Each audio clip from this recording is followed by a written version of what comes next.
اب ایک چڑیا بھی بولی بیچ میں. اب چڑیا کیا چہچہائی؟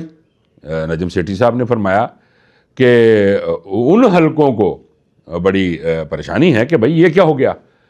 پھر ان کو کہا گیا کہ نہیں جناب، یہ بات چیت کریں گے، یہ افہام و تفہیم کے ساتھ بات چیت کریں گے آپ کے ساتھ اور معاملہ طے کر لیں گے.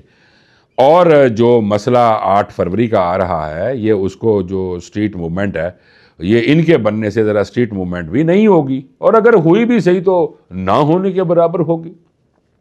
اور اگر یہ پھر اس پہ بھی کامیاب نہ ہو سکے تو پھر کون سا ایسا معاملہ ہے، آئینی عدالت ہے، آئینی عدالت میں چیلنج کر کے ان کو ختم کر دیں گے. جس پہ انہوں نے کہا یہ ٹھیک ہے.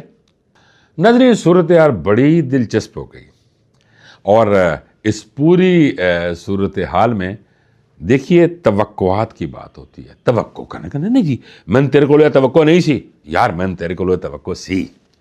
اب توقعات دونوں بوتھ دا سائڈس، یعنی پی ٹی آئی کو بھی توقعات ہیں محمود خان اچکزئی سے، اور دیگر سیاسی جماعتوں کو بھی اور حلقوں کو بھی ان سے توقعات ہیں، اور وہ توقع صحیح کر رہے ہیں.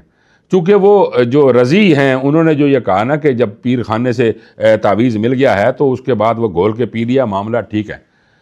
تو اب توقع اچھی رکھنی چاہیے، اور جو دونوں بوتھ دا سائڈز اگر توقع رکھ رہی ہیں. ابھی ایک اور مسئلہ رہتا ہے ناظرین، وہ علامہ ناصر عباس کا ہے. تو علامہ ناصر عباس کو بھی ان کا بھی نوٹیفیکیشن جاری ہو جائے گا. دیکھو اتے تے تھلے اپنے ہی بندے نے. لیکن ناظرین، مجھے پھر افسوس کے ساتھ یہ ضرور کہنا پڑ رہا ہے کہ پی ٹی آئی کو اپنی پوری جماعت میں کوئی سمجھدار یا دانشور آدمی نہیں ملا